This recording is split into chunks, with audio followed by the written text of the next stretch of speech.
하늘 쉼터를 방문하신 여러분 환영합니다.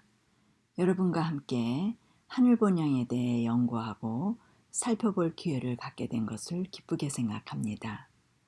여러분들이 차례대로 동영상을 시청하시면 하늘 사물의 영적 원리를 이해하는 데 많은 도움이 되리라 생각합니다. 하늘 쉼터를 통하여 하늘의 본향을 향해 더 가까이 나아가시는 여러분들이 되시기를 기도합니다. 이스라엘의 절기는 7대 절기로서 봄절기와 가을절기로 나누어져 있습니다. 이 시간은 봄절기와 그리스도의 초림의 예언과 우리의 영적 상태와 교회와의 관계를 살펴보겠습니다. 하나님께서 구약과 신약을 통하여 예언을 주셨는데, 구약은 그리스도께서 초림하실 것에 대한 예언이며 신약은 그리스도께서 재림하실 것이라는 예언입니다. 그리스도의 초림과 재림의 예언을 통하여 구원의 계획을 우리 모두에게 알려주셨는데, 그것이 모세 오경 안에 있는 성소와 절기입니다. 이스라엘을 구원하실 때 세상을 구원하실 계획을 그들에게 적용하시며 현대에 사는 우리에게까지 적용하도록 나타내 보이시는 성소와 절기는 인류의 구원의 시간표로서, 이것은 또한 이스라엘의 구약의 교회뿐만 아니라 신약의 교회의 탄생의 시간표이며, 이 시간표대로 정확한 예언의 성취가 이루어졌고 앞으로 마지막 시대에도 이루어질 것입니다. 또한 성소와 절기는 그리스도의 구속을 위한 봉사의 시간표로서 이 땅에서 이루시고 앞으로 이루어질 일들로 과거 이스라엘에게 성취되었고 신약의 교회인 영적 이스라엘에게 성취될 예언이 되겠습니다. 그리스도께서 이 땅에 오셔서 이 예언의 말씀대로 생애를 사셨고 이 예언을 제자들에게 가르쳐 주셨지만 깨닫지 못했습니다. 그분은 미련하고 선지자들의 말한 모든 것을 마음에 더디 믿는 자들이라고 하시며, 모세와 및 모든 선지자의 글로 시작하여 모든 성경에 쓴 자신에 관한 예언, 곧 성소와 절기로 십자가의 사건을 자세히 그들에게 설명하시는 장면이 누가복음 24장 25절에서 27절에 기록이 되고 있습니다. 그때 그들이 눈이 밝아지며 성경의 예언을 깨닫게 되니 그들의 마음이 뜨거워졌다고 합니다. 오늘 현대 그리스도인들도 성소와 절기를 통하여 예언을 이해하지 않는다면 제자들의 미련함이 우리의 미련함이 될 수 있습니다. 앞으로의 예언도 이것에 근거하여 세상 끝날까지 성취될 예언이 될 것입니다. 오늘 기독교계에 예언자들이 많습니다. 그들의 예언이 성소와 절기에 기초한 예언을 하지 못한다면 그것은 성서적 예언이 아닙니다. 성소와 절기는 구원에 관한 바른도를 나타내주며 그리스도께서 이루신 일들이며 장래에 이루실 일들입니다. 땅이 있을 동안에는 심음과 거둠과 추위와 더위와 여름과 겨울과 낮과 밤이 쉬지 아니하리라. 홍수 이후 하나님께서는 인류가 그리스도의 구속의 계획을 이해할 수 있도록 농사의 절기를 제정해 놓으셨습니다. 불변하는 사계절의 자연 법칙은 생명의 법칙입니다. 봄, 여름, 가을, 겨울의 천연의 법칙을 통해 하나님의 구원의 계획을 설명하고 있습니다. 씨를 뿌리고 수확하는 농사의 절기들을 통해 그리스도의 이 땅에서의 봉사와 하늘에서 이루어지는 성서 봉사에 대한 구속의 역사의 맥을 표상적으로 예시하고 있습니다. 농사의 절기를 이해하는 농부는 조금만 관심을 갖는다면 쉽게 구속의 경륜을 깨달을 수 있는 지혜를 얻게 됩니다. 하나님께서는 농사절기를 통하여 어떻게 교회가 탄생되어지는지 구원의 계획을 명확히 우리에게 알려주셨습니다. 죄가 들어온 이후 모든 인류의 먹거리가 밭의 채소로서 생존을 위해 얼굴에 땀을 흘리며 농사를 지어야 했고, 농사절기를 통해 영생을 가져오는 하나님의 구원의 계획을 인류는 자연을 통하여 배울 수 있게 되었습니다. 출애굽기 12장 2절에서 3절 말씀입니다. 이달로 너희에게 달의 시작 곧 해의 첫 달이 되게 하고 너희는 이스라엘 회중에게 고하여 이르라. 이달 열흘에 너희 매인이 어린 양을 취할지니 각 가족대로 그 식구를 위하여 어린 양을 취하되. 하나님께서는 이스라엘 민족을 애굽에서 불러내시면서 새 역사와 새 구속의 이정표로 하나님께서 제정하신 새로운 구속의 달력인 성령으로 바꾸셨습니다.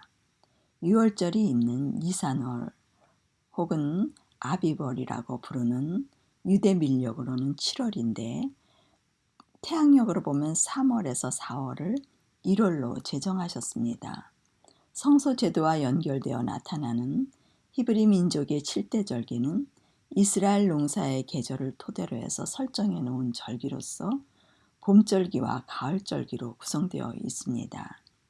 이스라엘은 밀과 보리의 생육기를 중심으로 밀과 보리의 씨를 뿌리는 가을부터 한 해가 시작되므로 농사 계절은 가을부터 시작해서 가을, 겨울, 봄, 여름 순이 됩니다. 보리와 밀을 파종하는 곧 씨를 뿌리는 시기는 가을로서 태양력으로는 10월에서 11월, 성력으로는 7월 중순에서 9월에 이른 비가 잠시 내려서 밭을 갈게 하고 보리와 밀을 가을에 씨를 뿌려 봄에 보리와 밀을 수확하는 때입니다. 태양력으로는 3월 말에서 6월, 성력으로는 1월 중순에서 3월에 해당되며 이때 성력 1월이 되면 늦은 비가 내리기 시작해서 보리와 밀을 익게 하므로 수확을 준비시켜 줍니다. 구약 성경에 기록된 중요한 절기는 니산월에서 6월절이 있는 니산월에서 초막절이 있는 티슈리까지 7달 안에 포함되어 있습니다. 겨울 농사는 밀과 보리와 같은 곡식 농사인데 반해 여름 농사는 포도, 무화과 같은 과일 농사가 됩니다. 팔레스틴 농부들은 매달 해야 할 일들이 있습니다. 팔레스틴에서 농산물이 생산되지 않는 달은 없습니다. 이런 농사적 특징을 기초로 하여 신명기 11장 12절에는 내 하나님 여호와께서 공고하시는 땅이라 여호와의 눈에 연초부터 연말까지 항상 그 위에 있느니라 하는 특별한 표현을 하십니다. 레위기 13장 3절 이것이 너희가 그 정한 때에 성회로 공포할 여호와의 절기들이니라. 봄절기에 나타난 그리스도의 초림의 예언을 보면 그리스도의 이 땅에서의 생애를 나타내는 것은 봄절기이며 하늘로 승천하셔서 하늘 제사장이 되셔서 하늘 성소의 봉사와 지성소 봉사를 나타내어 주는 때는 봄절기 이후에 나타나는 가을절기들로서 구속사에서 연속성을 가지고 성취되어 왔습니다. 그리고 지금도 성취되고 있습니다. 씨를 뿌리고 거두는 7대 농사절기는 신구약의 복음의 내용입니다. 그리스도께서 이 농사주기를 자신의 때로 여겨 씨를 뿌리는 파종기의 시작인 AD 27년 가을 성령으로 7월에 침례를 받으시고 공생애를 시작하셨습니다. 자신을 한 알의 미랄로 표현하신 것은 절기와 관련된 깊은 영적 의미의 말씀입니다. 그 3년 반의 기간의 봉사를 끝내시고 AD 31년 정확하게 봄절기인 추수절기 6월절에 6월절 양이 되셔서 십자가의 희생을 당하심으로 추수하는 시기인 6월절의 죽음과 유제절의 부활의 첫 열매가 되셨습니다. 그의 침례는 씨 뿌리는 파종기에 시작하여 그의 죽으심은 수학기에 정확히 하나님의 구속의 시간표에 맞춰 예언을 성취하셨습니다. 1월 14일 유월절은 십자가의 죽음을 표상하며 다음 날 1월 15일은 무교절로서 누가복음 23장 56절 계명을 쫓아 무덤에서 안식일에 쉬시면서 안식일의 진정한 의미를 모본으로 보여주셨습니다. 무교절 다음 날인 1월 16일은 요제절로서 안식 후 첫날 이른 아침에 요제단을 드리는 레위기 23장 15절에 따라 안식일 이튿날에 부활하신 예언이 성취되어진 것입니다. 그로부터 7안식일의 수요를 채우시고 합 50일이 되는 날 3월 6일 오순절날 그리스도께서 하늘 성소에서 하늘 제사장으로서 취임하셔 제자들에게 오순절 성령을 부어주셔서 교회가 탄생되어 오순절의 새 소재로 제자들을 하나님께 드리셨습니다. 이리하여 광야의 모세를 통하여 주신 의식법의 예언이 그리스도의 봉사 사역을 가리키는 것으로 때가 이르자 정확한 예언들이 신약에서 성취되는 것을 볼 수 있습니다. 이스라엘의 출애굽에서 가나안 입성까지의 절기는 이스라엘의 신 그리스도의 구속 사역으로 성취되어 왔고 오늘날 현대 마지막 구원받은 영적 이스라엘들의 구원의 경험과 구원의 일정이 되게 되어 있습니다. 이 성소와 절기는 우리 모두의 경험이 되어질 것입니다. 봄절기는 그리스도의 초림을 위한 예언입니다. 절기와 성소와 나와 그리스도의 관계를 통하여 구원의 일정을 보면 6월절은 그리스도의 어린 양의 희생의 죽음, 곧 십자가를 표상합니다. 우리에게는 그리스도와 함께 십자가의 죽음으로써 거듭남을 이야기합니다. 자아부인과 함께 그리스도의 죽음은 자신의 죽음과 같습니다. 우리의 죄를 다 그리스도께 전가함으로 우리는 죄에서 해방되었으며 더 이상 죄의 노예가 아니고 죄의 본성에서의 해방이 됩니다. 이것이 칭의로서 의롭게 변화되어 새로운 피조물이 되는 것입니다. 이것은 성소에서 번제단을 의미합니다. 다음 날 무교절은 그리스도께서 무덤에서 안식일에 안식하셨습니다. 우리 그리스도인들에게 적용하게 되면 죄에서 해방됨으로 안식이 이르게 됩니다. 죄에서 해방되는 것은 죽음을 의미합니다. 죄에서 해방되었다는 것은 죄의 근거지인 자아가 뽑힘으로 그리스도가 자리를 차지하며 이것을 성경은 들보를 뺀다고 표현합니다. 그것은 자신의 마음에서 그리스도의 마음의 창조를 의미합니다. 창조된 사람들은 완전한 죽음으로 심령의 영속적인 평화가 이르러 오게 됩니다. 곧 영원한 안식을 말합니다. 그것의 의미는 그리스도의 마음의 회복, 하나님의 형상이 회복됨을 말합니다. 성소로 적용할 때 희생양의 죽음으로써 피의 효력을 의미합니다. 피는 생명을 줌으로써 영원한 안식을 주게 되는 능력이 있습니다. 생명 자체가 영속적인 평화와 안식의 특성이 따라오는 것입니다. 자아의 죽음이란 반드시 생명을 소유하지 않으면 존재할 수 없는 것입니다. 이 생명을 소유하게 되면 바울이 고백한 날마다의 죽음이 이르러 옵니다. 무교절 다음 날 요제절은 그리스도의 부활을 표상하며 우리에게 부활이란 죽음으로서만 새 생명으로 일어날 수 있게 됩니다. 이렇게 자아의 죽음과 함께 생명을 얻어 부활에 참여하는 자의 증거가 침례로서 성소에서는 물두멍을 상징합니다.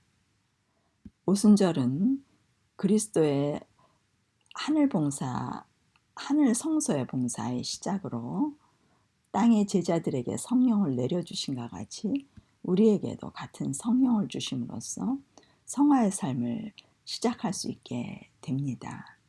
성화의 삶은 성소의 첫째 칸에서 일어나는 일입니다. 많은 그리스도인들이 그리스도와 십자가에 못 박히는 죽음 없이 곧 생명을 얻는 경험이 없이 날마다 죽노라는 말씀을 바울도 자아 부인이 안 되어 투쟁하는 고뇌의 탄식으로 오해합니다. 자아가 존재하면 생명은 없습니다. 생명이란 자아가 죽은 상태로서 죽은 상태를 유지하는 것이 생명을 계속 소유하는 것입니다. 생명을 유지하는 자체가 날마다의 죽음인 것입니다. 요제절은 보리 추수단의 첫 열매를 흔들어 하나님께 드림으로 그리스도의 부활을 상징하며 우리에게 적용하면 침례를 의미합니다. 침례란 죽고 장사됨으로 새롭게 부활의 생애를 살게 됨을 의미합니다. 성소에서는 물두멍을 상징합니다.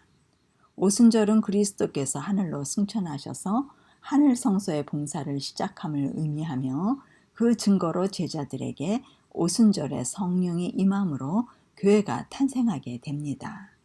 교회란 능력을 받은 그리스도인이 되는 것입니다. 제자들이 그때부터 능력을 받아 제사장의 삶을 살게 되었듯이 우리 믿는 그리스도인들도 성령의 임함으로 능력을 받아 제사장의 삶을 살게 되는 성소 안에 성화의 삶이 시작됨을 말합니다. 성소 첫째 칸에서 그리스도인들은 하늘 성소에서 봉사하시는 그리스도의 중보로 말씀의 떡과 성령의 밝혀주시는 빛과 향단의 기도로 그리스도와 진정한 교제를 하게 됩니다. 절기의 영적 교훈은 순서대로 연이어 일어나는 일입니다. 그리스도의 유월절 양의 죽으심으로 자연적으로 무교절과 요제절이 따르듯이 그리스도인들의 자아부인으로 십자가에 못 박히면서 거듭남과 동시에 따라오는 것이 안식이요 죽음과 동시에 의를 받음으로 생명현상이 부활의 생애의 시작이며 또한 이것은 성령의 임함으로 성화의 삶이 시작되는 것으로 순서적이지만 즉시 같이 일어나는 일입니다. 다시 말하면 그리스도와 십자가에서 죽고 일정 시간 지나야 안식이 오고 일정 시간 후에야 부활이 오며 얼마간 시간이 지난 후에 성령이 임하는 것이 아닙니다. 순서적으로 동시에 같이 일어나는 일이라고 보면 적합합니다. 그리스도의 초림시 일어나는 일들을 상징하는 절기는 우리 믿는 그리스도인들에게 동시에 일어날 일들을 순서적으로 그림을 펼쳐 보이듯 실물 교훈의 예언이 되는 것입니다. 그런 의미로 볼 때 이스라엘의 성소와 절기를 함께 보는 것은 오늘날 우리에게 중요한 영적 예언의 교훈을 주는 것입니다. 성소의 식양과 제도가 결부되어 구원의 도를 다각적인 면으로 실제 농사와 연결하여 입체화하여 하나님께서 우리에게 깨달아 알도록 심오한 진리를 보여주신 것입니다. 특별히 그리스도의 재림을 앞둔 그리스도인들에게는 에덴에서 잃어버린 하나님의 형상이 어떻게 회복되어지는가를 알려주는 지도와 같은 것입니다. 지도는 먼 거리 여행에 목적점에 도달하기 위한 안내자요 표지판이 됩니다. 흔히들 구원의 도의 기준이 각 사람마다 다른 것을 보게 됩니다.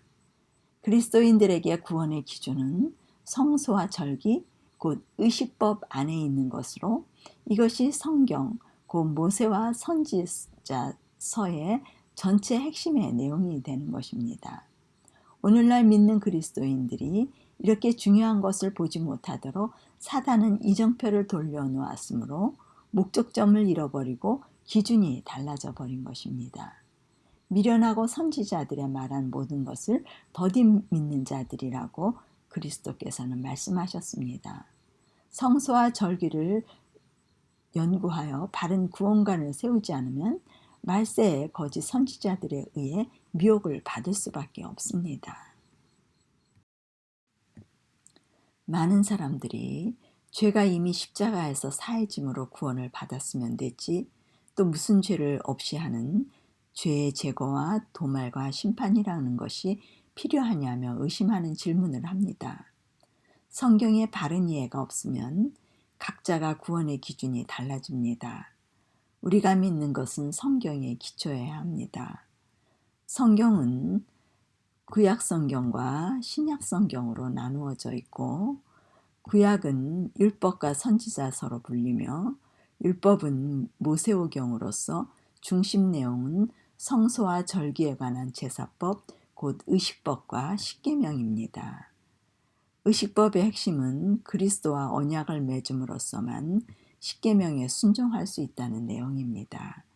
그리하여 선지자들은 모세오경으로 돌아가자는 호소를 하였던 것입니다. 그리스도와 언약관계에서만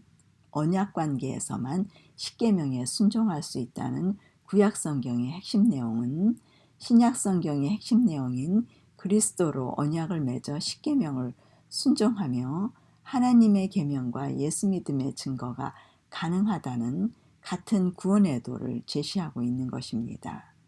그것이 그리스도께서 가지셨고 제자들이 가진 성경, 구약 성경입니다.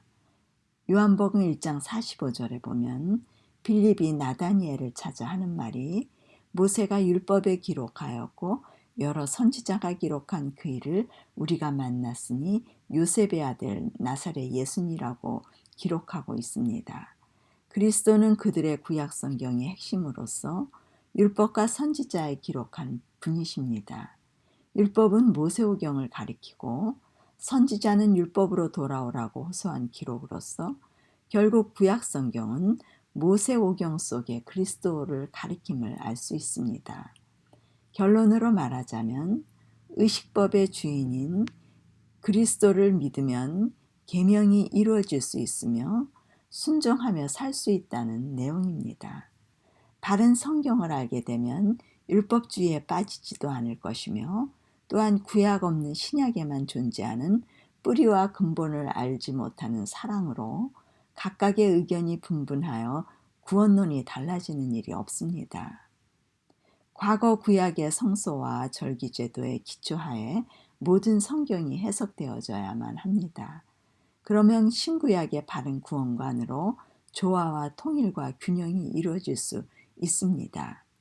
신약의 그리스도의 사랑을 이야기하지만 구약의 성소의 사랑의 원리에 근거하지 않으면 사랑을 오해하게 되며 하나님의 품성의 오해를 초래하며 품성의 오해는 사단이 일할 수 있는 강력한 도구로서 우리 자신이 거짓 선지자가 될 수 있게 됩니다.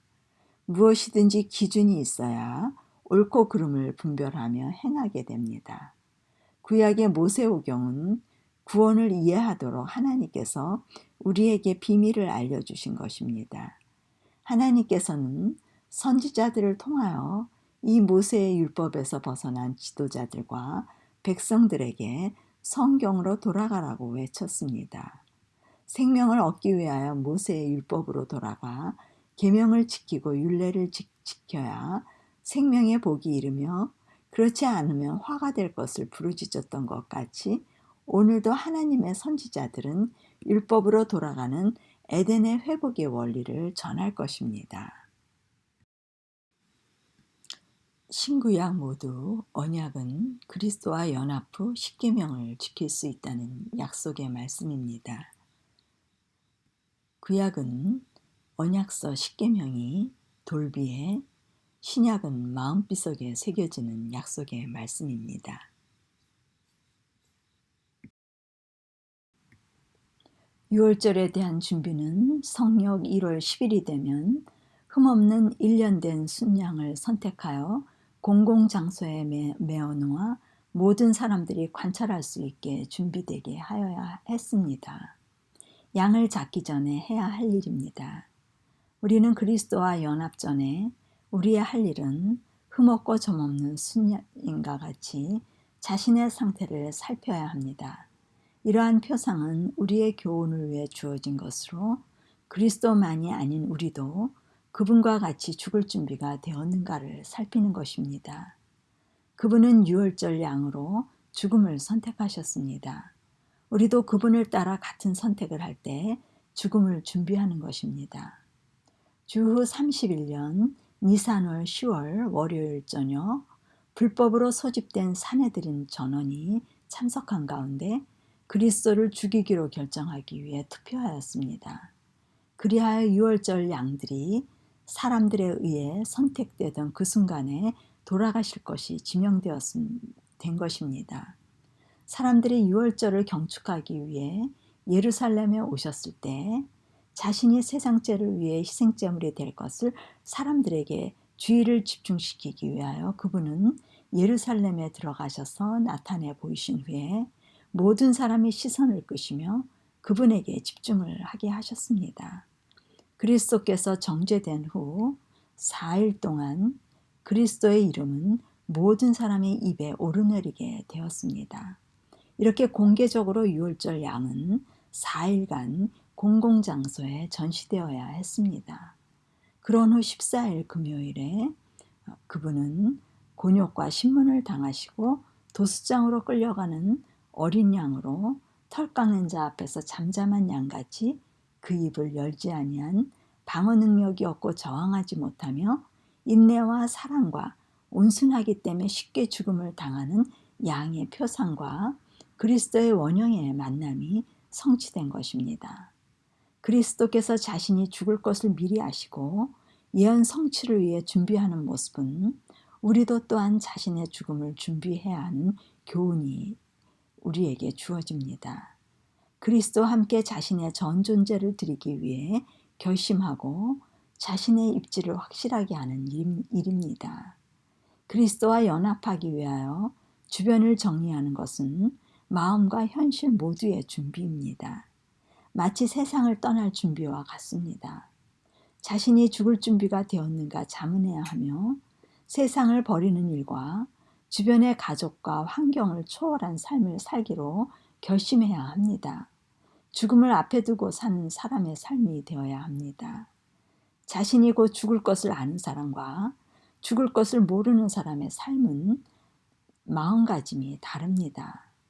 죽음이 머지않아 올 것을 아는 사람만 준비를 제대로 할 수 있는 것입니다. 얼마 안 있어 자신이 그리스도와 십자가에 못 박혀 죽을 사람인 것을 아는 것은 진지하고 열렬한 기도로 강력한 성령의 역사가 있게 되며 회개가 따라옵니다. 세상을 초월한 삶이 그리하여 이루어질 수 있는 것입니다. 고린도전서 5장 6절에서 8절 너희의 자랑하는 것이 옳지 아니하도다. 적은 누룩이 온덩이에 퍼지는 것을 알지 못하느냐. 너희는 누룩 없는 자인데 새 덩이가 되기 위하여 묵은 누룩을 내어 버리라. 우리의 유월절 양 곧 그리스도께서 희생이 되셨느니라. 이러므로 우리가 명절을 지키되 묵은 누룩도 말고 괴악하고 악독한 누룩도 말고 오직 순전함과 진실함에 누룩 없는 떡으로 하자.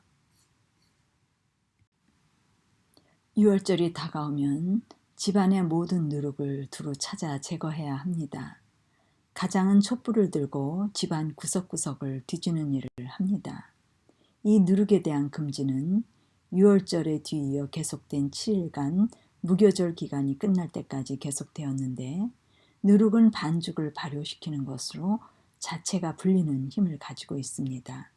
새 밀가루 반죽에 넣어졌을 때 작은 부분들로부터 작용하기 시작하여 전체 반죽에 영향을 미쳐 전체가 부풀어 오르게 합니다. 성경은 이 누룩은 인간의 의지에 일단 들어가면 내부로부터 계속 작용하여 가득 퍼지고 암암리에 한 사람의 본성에 영향을 미치게 되는 도덕적인 힘을 비유하는 것으로 그것은 선하게 혹은 악하게 영향을 주게 됩니다. 바리새인들의 누룩을 조심하라고 경고하셨을 때 마태복음 16장 6절에서 12절 그 누룩은 그들의 가르침, 교리, 덕트린을 말하는 것입니다. 형식주의와 광신주의, 위선, 이기주의를 말합니다. 율법을 문자적으로 지킴으로 구원의 수단으로 생각하는 그들은 신의 산에서 주신 십계명의 진정한 언약이 무엇인지도 모르고 불문의 규율, 전통의 규정들로 복잡하게 만들어 변질된 경건과 정죄정신으로 전락됨을 말합니다. 바리새파의 종교주의, 사두개파의 자유주의, 헤롯가의 헬라와 로마의 관습과 문화를 좋아하는 정치 무리 등 모두 주의를 주셨습니다. 이 거짓 이론들은 한번 받아들이면 누룩과 같이 퍼져 품성을 바꾸어 놓는 것들로 옛생애의 누룩을 제거한 후에야 유월절 희생의 비밀을 이해하며 그리스도의 살과 피를 제대로 먹고 마시게 될 것이라는 의미입니다. 이 교훈을 가르치기 위하여 유월절 준비 시 상징적으로 누룩을 찾아 없애 모든 불의에서 떠날 것을 상징적으로 하시는 말씀입니다. 그리스도께로부터 생명과 자양분을 받고자 하는 모든 사람들은 유월절이 이르기 전에 죄의 누룩을 모두 제거해야 합니다. 이 일이 성령께서 그리스도의 씨를 주시기 위해 마음의 옥토를 준비시켜주는 이른비의 역사가 있을 것을 약속해 주셨습니다. 오늘 우리에게도 흠없고 점없는 제물로서 우리 자신을 준비하여 누룩을 마음에서 제거하는 일 없이 유월절의 경험에 이를 수 없습니다. 그리스도와 십자가에서 연합하여 언약을 맺기 위하여 먼저 우리 심령의 누룩을 없애며 우리 자신을 그리스도께 드릴 온전한 제물이 되는지 주의하여 살피는 정결 사업이 이루어져야 유월절의 은혜가 이르러 오게 됩니다.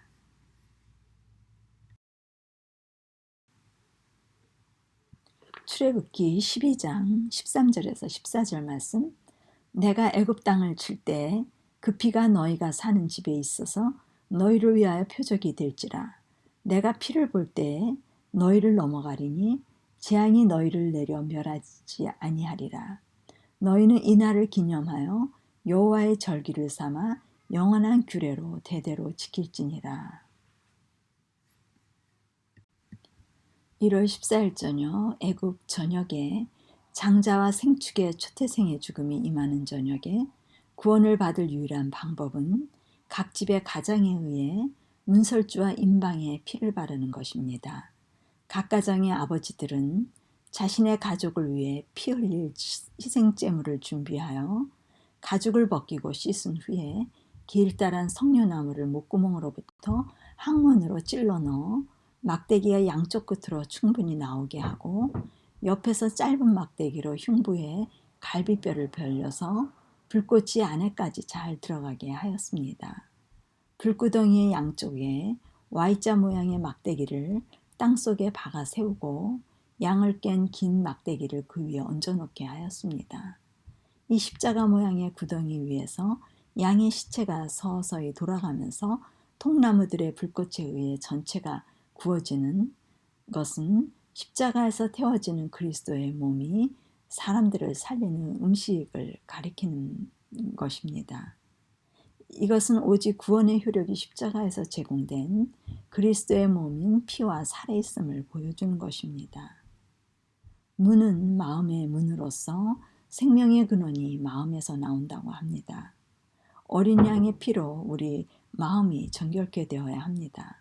그분이 온전히 불살라 없어지듯이 우리도 산제사로 온전히 그분께 드림으로 그분과 하나가 될 수 있습니다. 이것은 그리스도의 마음과 하나가 됨을 말합니다. 유월절 양을 잡아 문설주에 뿌리는 것은 십자가의 경험의 표상이 됩니다. 유월절 양은 뼈도 꺾지 말고 잡아서 먹도록 했는데 이것은 예수님께서 하나의 뼈도 상하지 않고 돌아가실 것을 예언한 것입니다. 십자가형을 집행할 때 관례에 따르면 사형수의 수명을 단축시키기 위해 다리를 꺾는 일이 종종 있었습니다. 그리스도께서는 다리가 꺾어져 돌아가시지 아니하고 인류의 모든 죄의 무게로 인해 돌아가셔야 하셨습니다. 그는 아버지와의 언약, 율법, 곧 하나님의 품성을 그분의 당하신 무서운 시련과 고통에 손상되지 않고 그대로 보존되어 돌아가셔야 하셨습니다. 쓴 나무를 찬으로 야생 엔다이브, 치커리, 다닥냉이, 상추, 민들레 등의 음식과 함께 먹어서 이스라엘의 노예살이에 대한 기억들을 잊지 않도록 했습니다. 쓴맛이 강하게 느껴져서 애굽에서 그들이 겪은 잔인하게 고통스러웠던 노예 생활과 광야에서의 고달팠던 방랑 생활을 회상하기 위함이었습니다.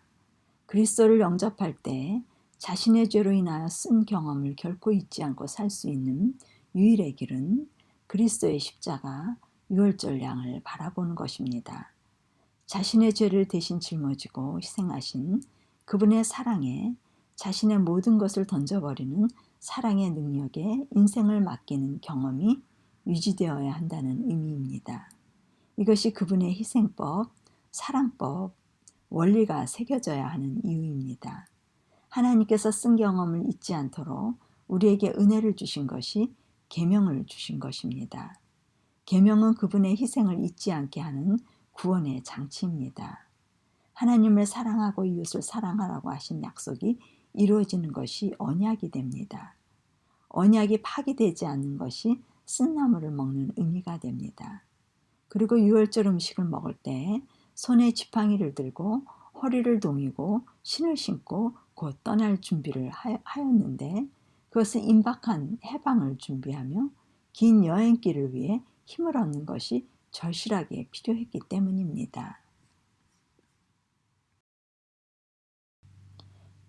레위기 23장 9절에서 11절 여호와께서 모세에게 일러 가라사대 이스라엘 자손에게 고하여 이르라 너희는 내가 너희에게 주는 땅에 들어가서 너희의 곡물을 거둘 때에 위선 너희의 곡물의 첫 이삭 한 단을 제사장에게로 가져갈 것이요 제사장은 너희를 위하여 그 단을 여호와 앞에 연납되도록 흔들되 안식일 이튿날에 흔들 것이며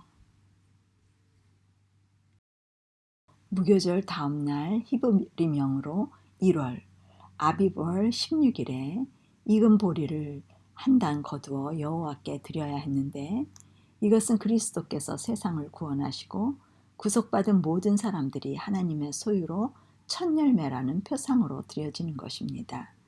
그리하여 이 달을 새 열매의 달이라고 합니다. 그리스도 당시 이 의식의 때가 되면 예루살렘 근처에 보리가 경작되는 곳에 사람이 바구니와 낫을 들고 보리단을 베러 가 이미 묶여 자라고 있는 보리 세 줌을 증인들이 보는 데서 잘라서 하나의 큰 단으로 묶어 그것을 성전으로 조심스럽게 옮겨와 제사장은 큰 제단 앞에 서 있는 아론의 자손 중 하나에게 건네줍니다. 그러면 그는 그 곡식단이 하나님의 보좌 앞에 들여졌다가 다시 제사장에게 돌려지는 것을 뜻하는 의미로 보리단을 위아래로 여호와 앞에 흔들어 바칩니다. 이 의식이 진행할 때까지는 이스라엘의 어떤 농부도 곡식을 개인적으로 수확해드리지 못했습니다.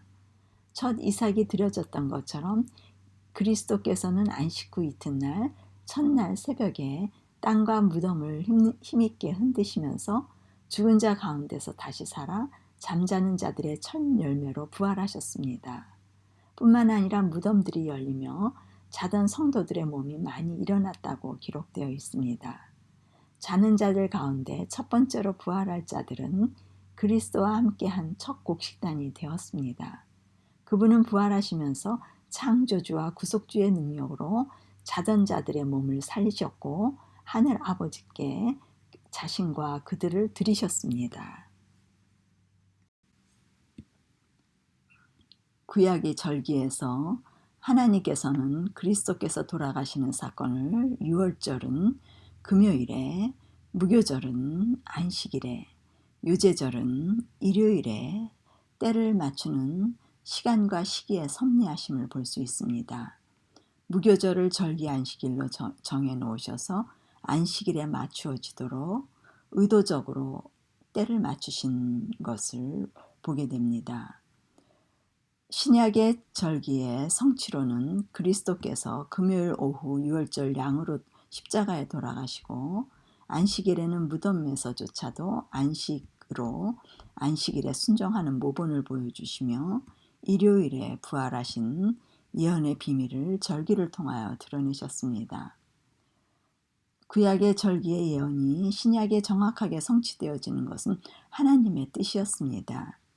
하나님의 입에서 발한 창조교리는 생명법이며 진리로서 변하지 않는 것입니다. 모든 것은 구약의 예언에 놓으신 대로 성취되는 것입니다. 신약은 구약의 예언이 성취되는 사건과 일들로서 그리스도께서 오신 후 새로운 시대로 죄에 대한 개념과 사건들과 사상을 새롭게 우리에게 주시는 것이 아니고 구약의 예언의 일들이 연속적으로 성취되는 것을 알 수 있습니다. 이사야서 46장 10절에 내가 종말을 처음부터 고하며 아직 이루지 아니한 일을 예적부터 보였다고 기록되어 있습니다. 이사야서 48장 5절에도 내가 이 일을 예적부터 내게 고하였고 성사하기 전에 그것을 내게 보였느니라고 하십니다. 신약의 말씀과 사건들은 옛것을 안다면 새로운 것이 아님을 알 수가 있습니다.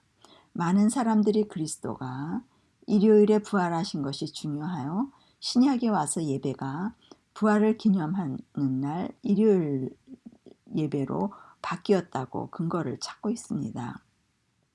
그러나 하나님께서 그리스도가 일요일에 부활하실 것을 아시고 구약의 절기 가운데 요제절을 일요일에 의도적으로 두신 것은 예배일을 바꾸기 위하여 부활이 일요일이 되게 하신 것이 아니라 무교절을 안식일에 맞추어 그리스도께서 돌아가시게 하시고 무덤에서조차 안식하도록 안식일의 의미를 더욱 강조하신 섭리로 보아야 합니다.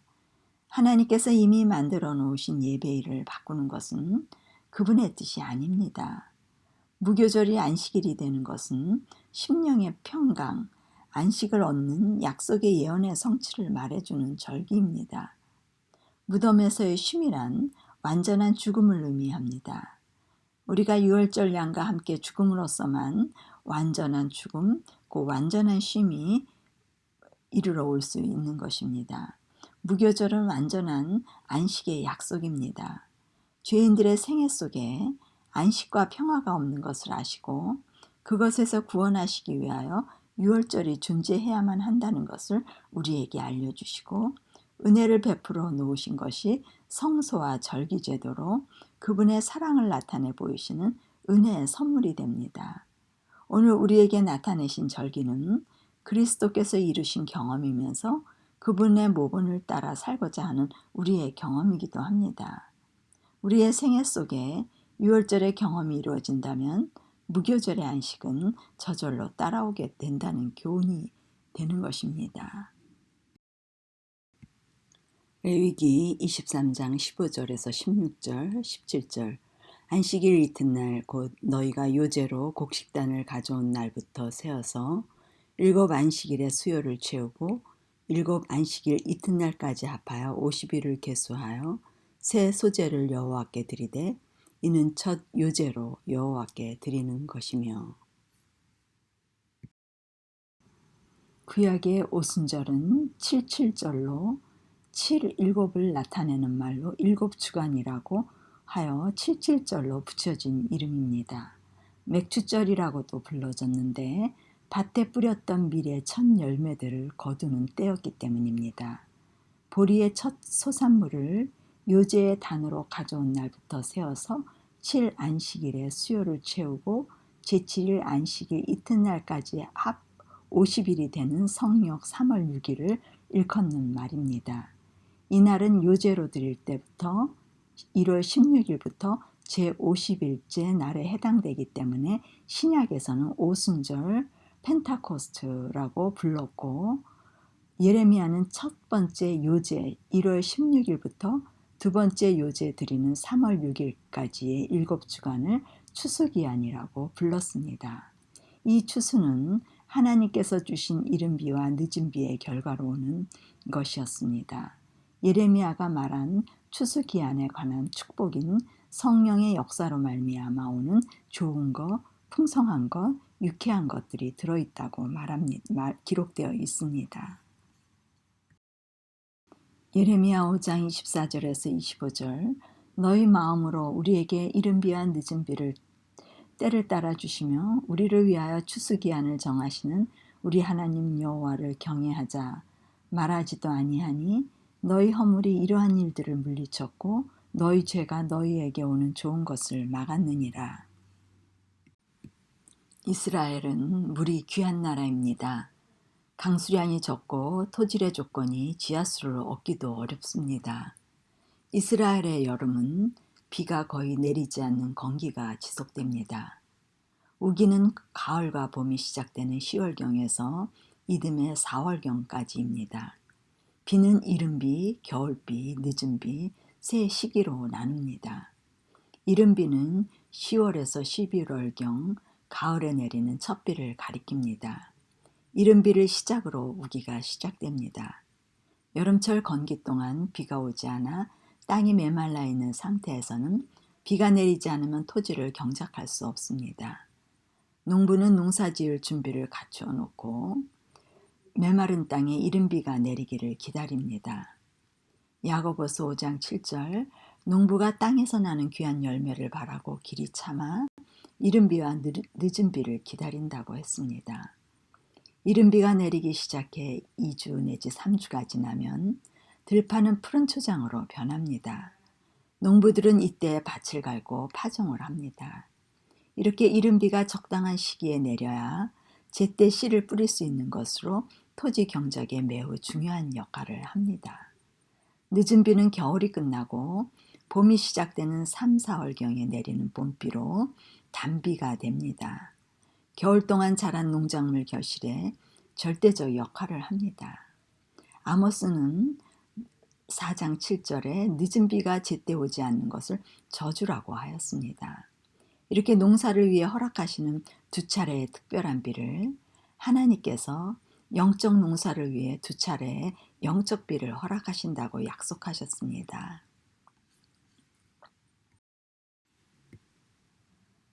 신명기 11장 13절에서 14절 내가 오늘날 너희에게 명하는 나의 명령을 너희가 만일 청종하고 너희의 하나님 여호와를 사랑하여 마음을 다하고 성품을 다하여 섬기면 여호와께서 너희 땅에 이른 비 늦은 비를 적당한 때에 내리시리니 너희가 곡식과 포도주와 기름을 얻을 것이요. 여기에 이른 비와 늦은 비를 받는 조건이 제시됩니다. 하나님을 사랑하는 것입니다. 사랑은 마음을 다하고 성품을 다하고 뜻을 다하고 목숨을 다하는 것입니다. 사랑하는 사람의 말대로 행하고 싶어 합니다. 이것이 그분의 명령을 지키는 것입니다. 신약의 영생을 얻기 위한 조건과 같습니다. 하나님을 사랑하고 이웃을 사랑하라는 계명을 지키는 것입니다. 이른비는 계명을 우리 마음에 주시는 것입니다. 그리하여 하나님을 사랑하면 이른비 성령이 부어지며 이웃사랑의 계명을 받을 수 있는 것입니다. 계명을 받는다는 것은 그리스도가 우리 마음에 들어오시는 것으로 우리 마음이 그리스도의 마음이 되는 것입니다. 영적인 성령의 비가 우리 개인적으로 심령에 역사해야 합니다. 성령의 역사는 요한복음 16장 8절에 성령께서 하시는 일은 죄에 대하여, 의에 대하여, 심판에 대하여 세상을 책망하신다고 기록되었습니다. 그림에서 보시는 바와 같이 이른비의 기능은 그리스도와 연합하여 언약을 맺기 위해 성령께서 일하시는 것입니다. 이른비의 역사는 죄에 대하여 알려주시는 것입니다. 씨를 뿌리기 위하여 밭을 갈아야 합니다. 파종을 위한 비로소 이른비 성령은 우리의 마음밭을 갈아주시는 일을 합니다. 씨, 곧 그리스도가 거하시기 위하여 메마른 밭을 촉촉하고 부드럽게 옥토로 준비시켜주는 일을 하는 것입니다. 그 일은 마음속에 차지하고 있는 우상을 드러내어 고통받는 일, 자아로부터 나오는 이기심들, 애정의 대상으로부터 실망당하는 일, 자존심이 상해 괘씸해하는 일, 상대 의견이 일치하지 않아 외롭고 슬픈 일, 원치 않는 일들로 인하여 고민하게 하는 일들 등 마음속의 평화를 깨는 것들이 다 죄임을 성령께서 자아로부터 나오는 마음속에 품고 있는 죄들을 드러내시며 그러한 죄들을 진정으로 버리기를 원하는 자에게 모든 우상이 제거될 수 있도록 역사하심을 말합니다. 지난번 강의에 5번 성령으로 이끌리는 십자가를 참고하시기 바랍니다. 그리하여 그리스도가 심령에 거하기에 적합하도록 우상을 제거해 주시는 수술 작업이 회개라고 부릅니다. 회개가 동반되지 않는 성령의 역사는 존재하지 않습니다. 이른비 성령은 그리스도께서 우리 마음방에 들어오시기 위해 마음을 정결케 하는 정결 작업입니다. 이 정결 작업의 상태를 이끄심이라고 부릅니다. 그것에 순종하여 회개할 때 그리스도와의 연합으로 언약의 약속을 받는 것이 좋은 것을 받는 것입니다. 좋은 것이란 그리스도를 받는 것으로서 그리스도가 우리 안에 거하시기 위하여 들어오시면 또한 계명이 새겨지게 됩니다. 이것이 언약 관계가 이루어진 것으로서 교회가 탄생되는 것이며 우리 몸이 성전이 되어지는 것입니다. 이른비의 역사로 성령께서 임하셔서 십계명으로 언약을 맺어 그리스도와 동거하는 교회가 탄생되어지는 것입니다. 이제 성령께서는 교회에게 의에 대하여 심판에 대하여 알려주십니다. 의란 그리스도의 품성으로 날마다의 죽음을 통하여 성화와 열매를 맺어 늦은 비 성령이 임할 수 있도록 인도하시는 일을 성령께서 하십니다. 이른 비와 늦은 비의 단계를 살펴보면 이른 비는 마음속의 우상과 애정의 대상을 버리게 합니다. 자신 안에 숨겨진 이기심을 드러내고 그리스도께로 나아갈 때 이러한 것들로부터 이르러 오는 강한 투쟁이 우리 속에 있습니다. 자아가 존재함으로 죄가 존재하는 것으로서 자아의 무가치함을 깨닫게 하시는 것이 성령께서 하시는 일입니다. 가지를 잘라내게 하시며 자아에 가치를 두지 않게 하시고 그 결과 자아 부인으로 인해 평강이 이르러 오게 됩니다. 세상의 모든 것을 버리고 비워진 심령에 이르러 오는 평강은 결코 지금까지 누리지 못했던 평강입니다. 이 평강이 이른비 성령의 역사로 인한 것입니다. 그러나 그것으로 끝이 아니고 지금까지 회개는 세상 것, 애착을 가졌던 우상, 이기심, 자아를 버리는 회개에서 이제는 그리스도를 모시지 못한 그리스도와 사랑의 관계를 맺지 못한 불신의 죄를 회개하게 됩니다. 지금부터 말씀으로 몰입이 되어 말씀이 들어오시는 때 자신이 그리스도를 배척하고 사랑하지 못했던 모든 것들의 회개가 이르러 오게 되며 그제서야 사랑이 무엇인지 경험으로 알게 됩니다. 이것이 십자가의 경험이 되겠습니다. 그리스도를 사랑치 못한 죄들을 말씀으로 깨달아 알아 바른 사랑의 관계가 이루어지게 됩니다.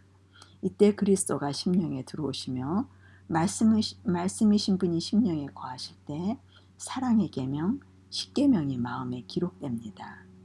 이리하여 이제부터 사랑의 능력이 계명을 지키게 하는 것입니다. 사랑의 언약이 맺어진 것입니다. 한 마음으로 동거하며 사는 삶으로 이것이 성화입니다. 이것이 이른비 성령의 역사의 결과입니다. 결국 이른비는 언약을 맺어 교회로 탄생하기 위해 부어지는 것입니다. 언약이 맺어져 계명을 받으면 계명이 지켜지며 성화의 열매가 나타나게 됩니다.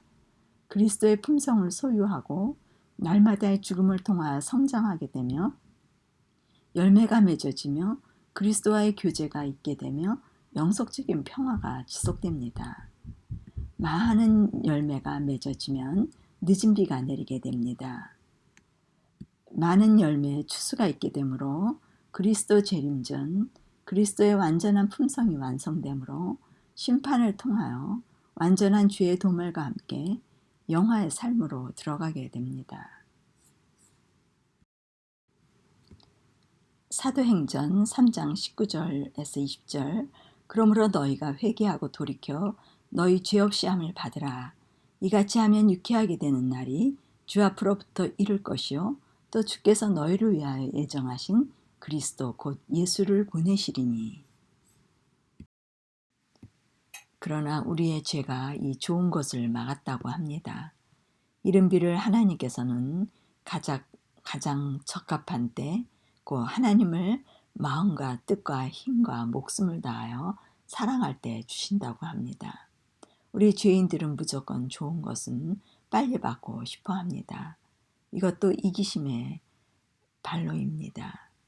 진정으로 하나님의 사랑을 알고 자기를 십자가에 못 박고자 하는 사람들은 하나님께서 적당한 때에 주시는 분인 것을 믿고 자신이 준비되지 못함을 알고 회개하게 됩니다.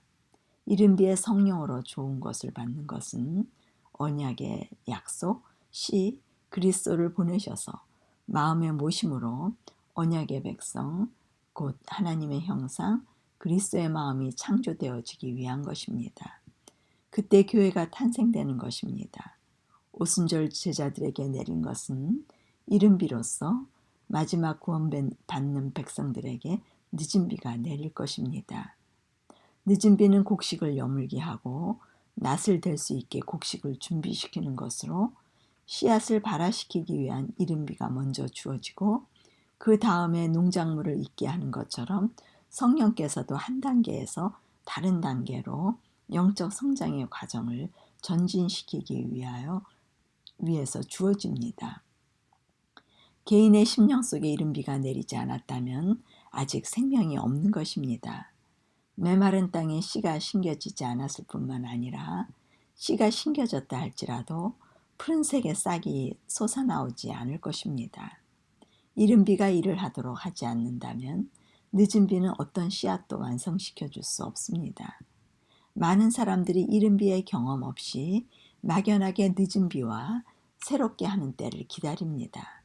하나님은 거룩하게 하심으로 거룩한 사람들 외에는 아무도 그와 함께 거할 수 없으므로 이른 비의 성령의 역사에 순종하며 협력하여 유쾌하게 되는 날이 주 앞으로부터 이르기 위하여 회개하고 돌이켜 죄사함을 받아야 합니다. 곡식이 익는 것은 영혼 속에서 하나님의 은혜의 역사가 완성됨을 의미합니다. 성령의 능력으로 하나님의 도덕적 형상이 품성 속에 완전케 됨을 말합니다. 그리하여 그리스도인들은 그리스도의 모습으로 온전히 변화되어지는 것입니다. 이 일은 재림 직전 마지막 교회에 일어날 예언을 말합니다. 오늘 우리 그리스도인들은 심령의 그릇을 순결하고 거룩하게 하여 하늘의 이른 비와 늦은 비를 맞을 준비를 해야 합니다. 절기를 통하여 이런 예언이 성취될 것을 약속하여 주셨습니다. 오순절은 그리스도인들이 계명을 받아 성소 안으로 들어가는 경험을 말합니다. 유월절 그리스도의 희생으로 말미암아 그리스도인들이 그리스도와 연합함에 일어나는 구원의 과정이 절기를 통하여 이해하도록 되어 있습니다. 제일 먼저 일어나는 일은 유월절의 경험으로 그리스도께서 죽으신 같이 우리 개인의 죽음의 경험이 일어납니다. 이른 비의 성령의 역사하심으로 그들의 마음밭을 옥토로 경작하여 정결케 하시는 이끄심으로 성령께서 죄에 대하여 알려주시며 생명의 씨를 잘 품어 싹이 발아하도록 역사하십니다. 좋은 일, 풍성하고 유쾌한 일이 일어나는 것이 유월절의 그리스도와의 십자가에서 만남으로 그리스도께서 내 안에 내가 그리스도 안에 들어가는 것입니다. 그리스도 안에 있을 때 무교절의 안식과 요제절의 부활이 삶이 주어지며 그들에게 오순절 성령의 강림의 역사가 일어나게 됨으로써 그리스도가 거하는 성소가 되는 것입니다. 이로써 신성과 인성의 연합으로 하늘의 능력을 받아 교회가 태동되는 것입니다. 이렇게 성소 안으로 들어간 사람들은 교회로 불리어지며 오순절의 성령 강림은 교회를 탄생시키는 데 필수가 됩니다. 성령의 임재함 없이는 교회는 존재할 수가 없습니다. 이스라엘 민족이 광야로 출애굽하여 나왔지만 그들은 그대로 교회가 될 수 없었습니다. 그들은 성소 안으로 들어갈 수 없었고 성소는 거룩한 곳으로 그들과 하나님은 함께 하실 수 없었으므로 그들이 거룩해져야 했습니다. 그리하여 그들을 하나님께서는 시내산으로 인도하여 시내산에 강림하셔서 그들이 애굽에서 나온 지 49일째 되는 날 7번째 안식일 날 그들은 십계명을 받게 됩니다. 언약을 맺기 위한 언약서가 십계명입니다. 다음 날 3월 6일 오순절 날 백성들이 하나님의 법, 계명을 순종하겠다는 확고한 언약을 세우고 언약을 맺기 위한 짐승의 피를 뿌림으로 십계명을 국법의 기초로 하나님의 율법을 수호하는 구약의 교회가 탄생된 것입니다. 이날 모세를 도와 하나님의 율법을 집행할 모세를 위시한 아론과 나답과 아비후와 장로 70인이 백성의 대표자로 산 위로 부름을 받아 그들에게 성령이 임하는 역사가 일어납니다. 성소로 들어가기 위하여 성령의 임함으로 하나님의 법이 그들의 마음의 법의 원칙이 되어야 거룩함을 잊게 되며 성소 안으로 들어가게 되는 것입니다. 이것이 오순절의 의미입니다. 그리하여 진정한 교회의 역할을 감당할 수 있게 되는 것입니다. 이와 같은 똑같은 역사가 신약의 사도교회에서도 반복됩니다. 마찬가지로 그리스도의 재림을 기다리는 마지막 교회에도 같은 역사가 반복이 되어지게 되어 있습니다. 과거 신약의 사도교회가 역사적으로 이른 비의 성령이 있을 비라면 마지막 역사를 마무리하는 시점에서 내려주시는 비는 늦은 비 성령으로 소낙비와 같은 것이라고 절기 속에 예언이 되어 있습니다. 민수기 33장 2절 모세가 여호와의 명대로 그 노정을 따라 그 진행한 것을 기록하였으니 그 진행한 대로 그 노정은 이러하니라. 이스라엘 백성의 여정과 봄절기의 시간표를 살펴보겠습니다. 1월 14일 유월절 가족들을 집안으로 모아들이고 양의 피로 구원함을 받는 사건입니다. 1월 15일 무교절 애굽에서 발행하여 출애굽을 하게 됩니다. 1월 16일 유제절로서 홍해를 건너므로써 민족적 침례를 받게 됩니다.